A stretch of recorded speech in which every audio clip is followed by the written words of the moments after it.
Para continuar, nos acompaña el doctor Javier Ricardo Garzón Erazo.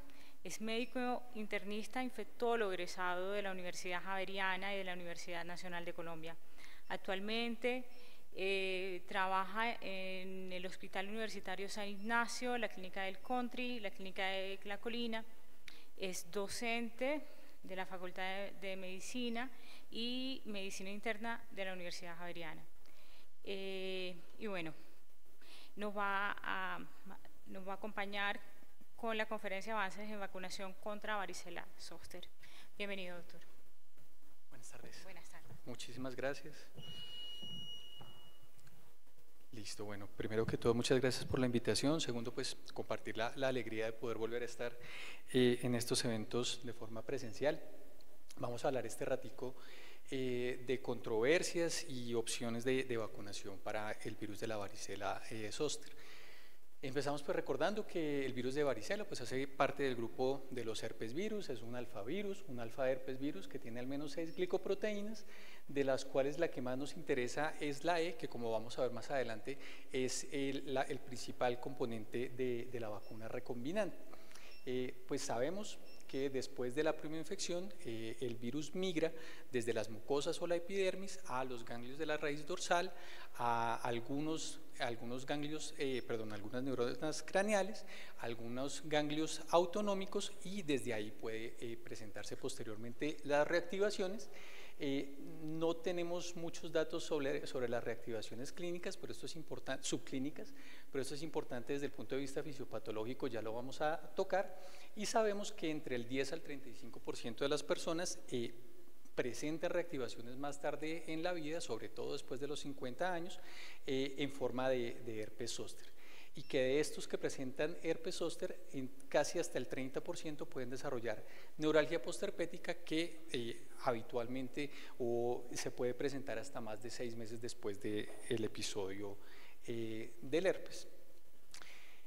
Este es el ciclo habitual que nosotros veríamos en varicela. Tenemos una infección clínica que al cabo de unos días pasa, y asumimos que varicela se queda en un estado de latencia como lo hacen la mayoría de los otros herpes virus, como nos lo mostraron hace un momento. Nosotros normalmente asumimos que latencia quiere decir que el virus se queda ahí dormidito y nunca hace nada hasta que las defensas se caen, pero lo que dicen algunos trabajos es que los herpes sí hacen reactivaciones, pero que la mayoría son subclínicas, o sea, el virus sale de su latencia, pero mientras el sistema inmune trabaje adecuadamente, esto no nos pasa el umbral para desarrollar clínica. Perdón. Después de unos años, sabemos que la inmunidad empieza a caer. Después de los 50 años empieza el proceso de inmunosenescencia. Vamos a ver que, por supuesto, acumulamos otros factores de riesgo, especialmente otras enfermedades, los tratamientos de esas enfermedades.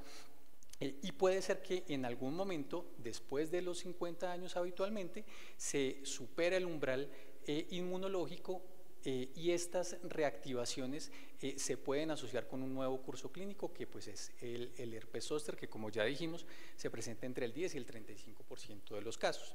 Entonces, ¿qué nos muestran los estudios hasta el momento? ¿Qué sabemos nosotros? Claramente la prevalencia de herpes zóster va en aumento, independiente de la causa, independiente de las teorías que haya al respecto. Cada vez es mayor la incidencia. Uno de los factores posibles es la edad de la población. A medida que aumenta la expectativa de vida, pues más personas progresivamente van a tener más de 50 años y van a entrar en riesgo de presentar estas reactivaciones. Claramente las comorbilidades, vamos a ver algunos trabajos en los que vemos cómo las diferentes enfermedades, no solo las que vienen con depresión del sistema inmune, se asocian con mayor riesgo de reactivaciones de la varicela zóster. La inmunosupresión, ya sea por enfermedad o por su tratamiento, claramente también se asocia con mayor riesgo de presentar varicela zóster.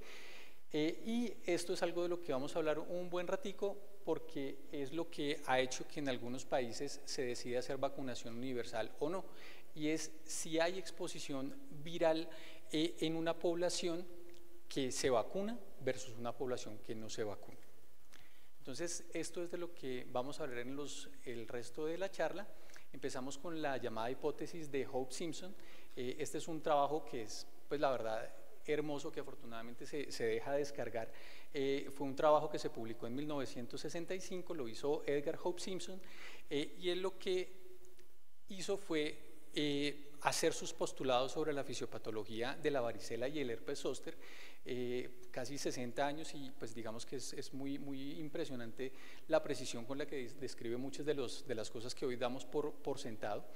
Y él, fíjense cómo nos muestra una gráfica muy parecida a la que yo puse hace un momento. Después de la enfermedad tenemos una infección que se queda latente, que hay estos intentos de reactivación, y conforme pasa la vida de los pacientes, conforme pasan las décadas, él lo que postulaba es que había o que hay una importante necesidad de estar expuestos continuamente al virus para mantener la inmunidad, que en la medida que se perdían estos refuerzos exógenos, porque esto es lo que llamaríamos un refuerzo endógeno, que son las reactivaciones que el mismo sistema inmune controla, y esto es lo que se conocería como un refuerzo exógeno, que son las personas pues, que estén repetidamente expuestas a niños con varicela, que en el momento en el que eso se empieza a perder, pues esto también de la mano de la disminución de la función del sistema inmune, pues predispone a las personas para presentar herpes zóster. Entonces, esto ha sido un motivo de controversia muy grande, como vamos a ver. En 1996, Estados Unidos fue el primer país en hacer su política de vacunación universal, con una vacuna pues, que se había desarrollado desde 20 años antes, y lo que vemos es cómo se cae progresivamente la incidencia de varicela. Hacia 2004, 2005 se empiezan a ver algunos brotes nuevos, y ellos toman ahí la política de aplicar una segunda dosis que se decidió desde el 2006. Los defensores de la teoría de Hope Simpson dicen, si uno tiene una población vacunada, pues disminuiría esos refuerzos exógenos. Entonces ha venido el temor y la controversia sobre qué pasa con la incidencia de herpes zóster cuando yo no tengo el refuerzo exógeno de los niños que se infectan y digamos que le están dando este recuerdo inmunológico a los pacientes. Este estudio se publicó en el 2002 por Bryson y colaboradores, y por ejemplo ellos encuentran estos datos que reforzarían la teoría de Hope Simpson, y es que las personas con exposición o con contacto con niños menores de 16 años tenían una menor incidencia de herpes zóster en comparación con quienes no tenían contacto con niños. Este estudio también se hizo, el anterior fue en Inglaterra y en Gales, este se hizo en el sur de Londres, y ellos encuentran algo similar. Hacen una encuesta de las personas, les preguntan en los últimos 10 años más o menos cuántos contactos con niños han tenido, ellos lo multiplican por el número de días, un aproximado, y lo que ven es que entre más exposición a niños hay una menor relación con desarrollo de herpes zóster. Los estudios americanos han mostrado cosas diferentes. En este estudio que se hizo en Wisconsin, se hizo una metodología similar. Perdón, ese era este. Entonces, este que se hizo en Wisconsin utilizó una metodología muy parecida, hacen entrevistas y encuentran que independiente del número de exposiciones, no se encuentra relación con el desarrollo de herpes zóster. Este fue mucho más grande, se tomaron datos del Medicare, al azar pues se tomaron datos del 5% de los usuarios, y es muy importante porque ellos incluyen datos desde prevacunación hasta posvacunación. Recordemos que en el 96 es cuando Estados Unidos empieza con la primera dosis de vacuna universal, y ellos lo que ven es que desde el basal hasta el 2010, o sea son casi 20 años, hay un aumento más o menos del 40% de la incidencia de herpes zóster, pero que este efecto, que esta tendencia no tiene un cambio ni después de la vacunación en comparación con la etapa prevacunación. En esta gráfica vemos los países que tienen una dosis de vacuna, está un poquito desactualizada, es 2018, pues nosotros desde el 2015 tenemos dentro del PAI la vacunación de varicela. En este momento tenemos 2 dosis que se aplica al año y a los 5 años, pero lo llamativo es que ustedes pueden ver en gris todos los países en donde no se hace vacunación universal contra varicela, incluyendo por ejemplo el Reino Unido, que son pues unos fuertes detractores. Entonces vemos cómo esta teoría de la exposición pues ha generado una política en salud pública que ha sido muy diferente entre los diferentes países. ¿Qué nos dicen estudios un poquito más grandes? Este es un retrospectivo también tomado de bases de datos de Estados Unidos, y lo que hacen es, ¿cómo quito eso? ¿Se puede quitar?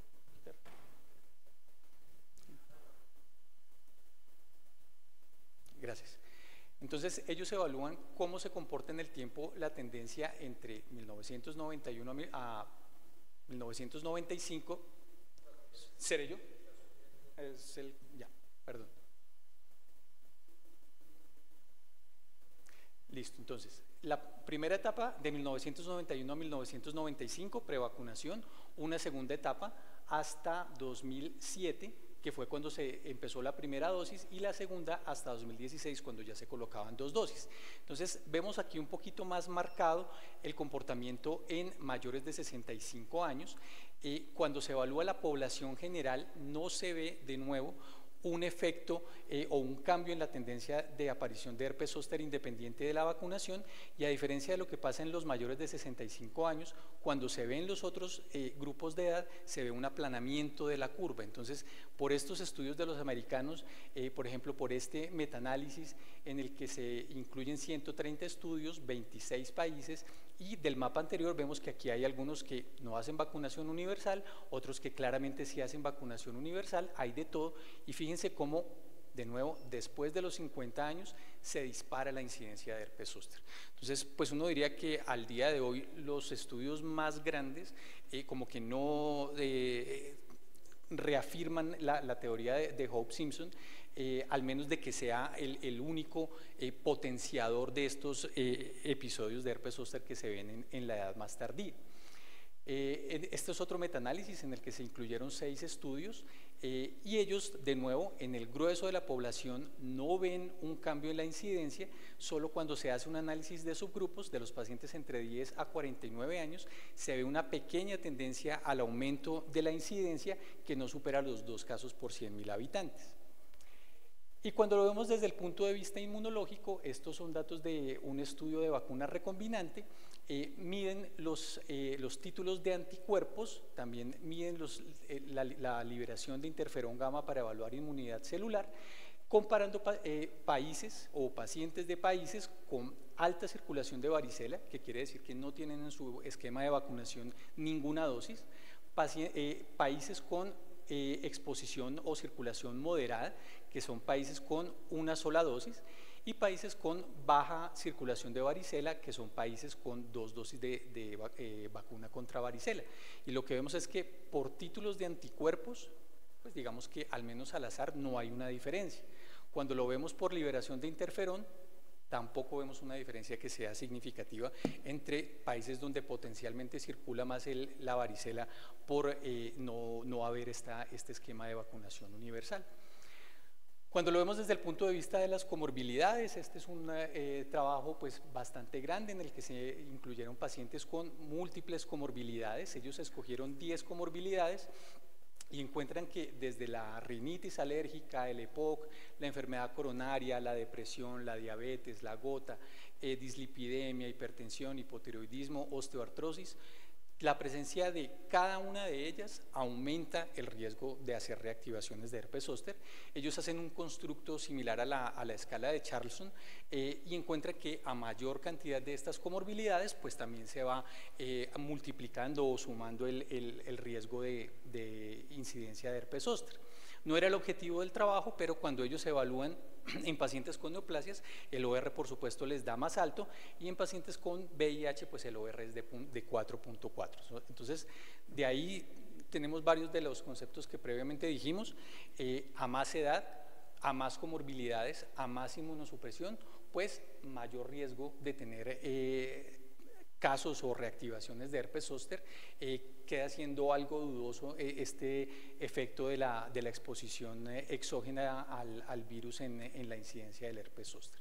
Entonces, ¿qué tenemos de vacunas? Desde el 2005 se publicó este trabajo que creo que muchos conocemos, del New England, en el que se incluyeron pacientes para recibir la vacuna viva atenuada de varicela zóster. A los pacientes se les hizo un seguimiento hasta 3.1 años y ellos evaluaron incidencia de herpes zóster e incidencia de neuralgia postherpética. Lo que encuentran es que la aplicación de la vacuna es protectora en el 61% de los casos. Ya me voy a devolver un momento para que veamos el efecto sobre la edad, y protector en un 66% para la aparición de neuralgia postherpética. Posteriormente se publicó este trabajo en Clinical Infectious Diseases, que nos incluye pacientes de menos de 60 años, de 50 a 59, donde vemos que la vacuna también es protectora, casi con un 70%.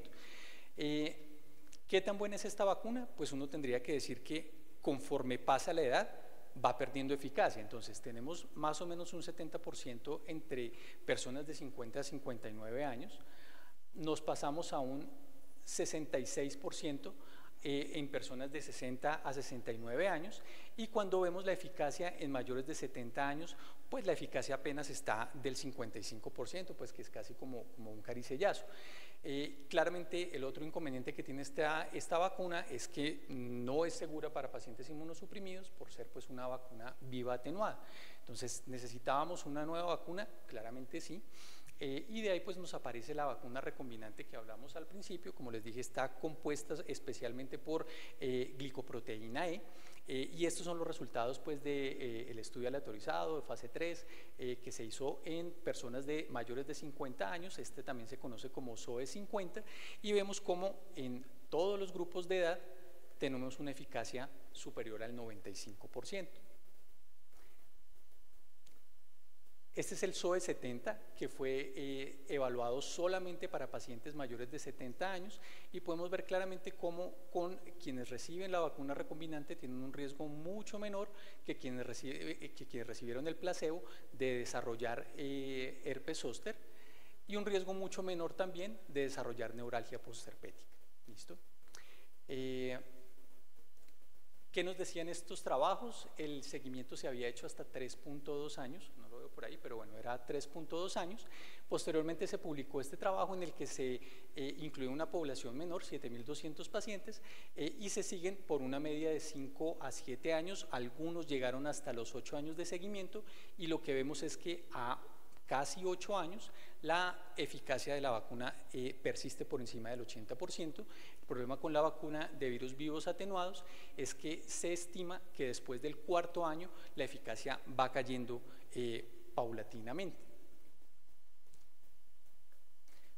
¿Esto a qué llevó? Recomendación de los CDC en 2018 a que ya no se recomendara esta vacuna con virus vivo atenuado, que es la que hasta el día de hoy tenemos en Colombia. Claramente no hace parte del PAI de adultos, pero es la que tenemos disponible. La vacuna recombinante, no oficialmente me dicen que probablemente la tendríamos disponible en el país tal vez en unos 2 años.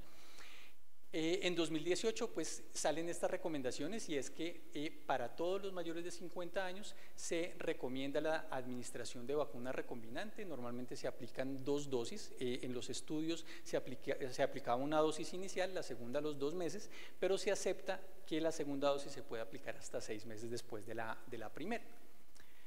¿Y qué pasa en los pacientes inmunosuprimidos? Claramente nos interesan muchísimo las infecciones por herpes en los pacientes inmunosuprimidos. Estos son pues algunos de los estudios que encontré de vacunas en pacientes con inmunosupresión. Tenemos varios con vacuna recombinante, otros con vacuna inactivada, y uno en pacientes con VIH con vacuna viva atenuada, pero eso sí, con más de 200 CD4. Entonces, ¿qué nos muestran estos estudios? Que la vacuna recombinante, los estudios no son tan grandes, tienen un seguimiento más pequeño, nos muestran que a 12 o a 13 meses generan tanto inmunidad celular como inmunidad humoral. A este estudio que se publicó en Lancet Infectious Diseases le hacen un análisis post-hoc y encuentran que la eficacia es superior al 80%. Estudios con vacunas inactivadas, bueno, esto se evaluó en pacientes post-trasplante renal, que es el estudio más reciente, pacientes con neoplasias hematológicas y pacientes post-trasplante de médula autóloga. Estudios con vacunas inactivadas se evaluaron en pacientes con neoplasias sólidas, también post-trasplante autólogo y, muy importante también, los pacientes con enfermedades autoinmunes que cada vez reciben más terapia biológica, siguen recibiendo corticoides, siguen recibiendo medicamentos que bloquean la proliferación de los linfocitos. ¿Qué nos muestran esos estudios con vacuna inactivada? Algo similar a lo que nos mostraban los datos de vacuna viva, una eficacia más o menos de 63% en este estudio para pacientes con neoplasia sólida, solo del 16% para los pacientes con neoplasia hematológica, a diferencia de en pacientes post-trasplante autólogo, que logra una eficacia más o menos del 63%. O sea, hasta ahí diríamos, probablemente la vacuna recombinante es la ideal para mi paciente inmunosuprimido. Nos quedaría esta excepción de los pacientes con VIH, con buenos recuentos de CD4. Recordemos que, por ejemplo, la vacunación contra fiebre amarilla se fue bajando progresivamente el umbral de CD4 en donde se permitía su aplicación y hoy en día la usamos mucho más que antes, así que pues esta podría ser una alternativa para pacientes con recuentos de más de CD4, aunque pues este estudio era pequeñito, tendríamos que tener un poquito más de datos al respecto. ¿Qué nos dicen los CDC? Esto es publicación de enero de este año. Se recomienda que todas las personas inmunosuprimidas de mayores de 19 años reciban vacunación con 2 dosis de vacuna recombinante para la prevención de herpes zóster. ¿Listo? Esto nos dice Cochrane. Lo que nos dicen es que tanto las vacunas vivas como recombinantes pues son eficaces en la prevención de herpes zóster hasta por 3 años. Por ahora sin datos que nos hablen de la necesidad de dosis adicionales. Claramente también hablamos de población de edad importante, así que pues uno también tiene que pesar riesgos y beneficios de los efectos adversos, así que pues digamos que ellos tomaban los datos como de los primeros estudios que hablamos. Y ya para terminar, ¿qué nos dicen los estudios de costo-eficacia? Son pues muy interesantes porque digamos que los modelos son muy variables, por supuesto, y algunos asumen el efecto de la potenciación exógena y otros no. Cuando los modelos asumen la exposición exógena como un factor importante, dicen, mire, cuando nosotros vacunamos a toda la población, lo que hacemos es quitarle el riesgo a los niños, que son los que tienen más posibilidad de tener una enfermedad benigna con bajo riesgo de hospitalización, bajo riesgo de muerte, y les llevamos el herpes a los pacientes cuando son mayores de 50 años, cuando tienen un montón de comorbilidades, cuando están inmunosuprimidos y tienen más riesgo de muerte y de hospitalización. Entonces, cuando los estudios de costo-eficacia asumen que el efecto de la potenciación exógena es la culpa de todo el pico que tenemos de herpes zóster, pues claro, no son costo eficaces, porque lo que dicen es, lo que me ahorro en la infancia se me cobra con creces cuando mi paciente es mayor. Sin embargo, cuando no se tiene en cuenta esa potenciación exógena, inmediatamente los modelos son costo eficaces. Ejemplo, este es un estudio nuestro en el que vemos que no se asumió en ningún momento este efecto de la potenciación y pues claramente se considera desde la perspectiva del pagador costo eficaz la vacunación en Colombia, tanto con 1 como 2 dosis, y pues claramente ese es el esquema que nosotros tenemos actualmente. Este es un metaanálisis, 38 estudios con modelos que cumplieron los criterios de inclusión y pues nos incluyen datos desde la perspectiva del sistema de salud y desde la perspectiva de la sociedad. Nos lo expresan como BCR, que es la relación costo-beneficio, es costo eficaz una estrategia cuando supera la unidad. Entonces vemos como la mayoría de los estudios desde el punto de vista del pagador supera la unidad. Acá vemos lo mismo, no son todos, pero sí la mayoría, y cuando lo vemos desde el punto de vista de la sociedad, con creces supera la unidad. Entonces uno diría que desde el punto de vista de la sociedad claramente es costo eficaz la vacunación contra varicela y claramente también contra herpes zóster. ¿Cuáles son las conclusiones de estos trabajos? Para la vacunación de varicela, si se ignora el impacto o si se considera que el impacto de la potenciación exógena no es significativa, la estrategia es costo efectivo. ¿Listo? Si se tiene en cuenta el efecto potencial que que la no exposición tenga en la incidencia de herpes zóster, es probable que las estrategias no se consideren costo efectivas, al menos por varias décadas. Y en cuanto a la vacunación de herpes zóster, pues la mayoría de estudios son costo efectivos, pero esta costo-eficacia depende principalmente del precio de la vacuna, de la duración del efecto y el umbral de costo-eficacia que yo haya escogido. Eso les traía para hoy. Muchísimas gracias.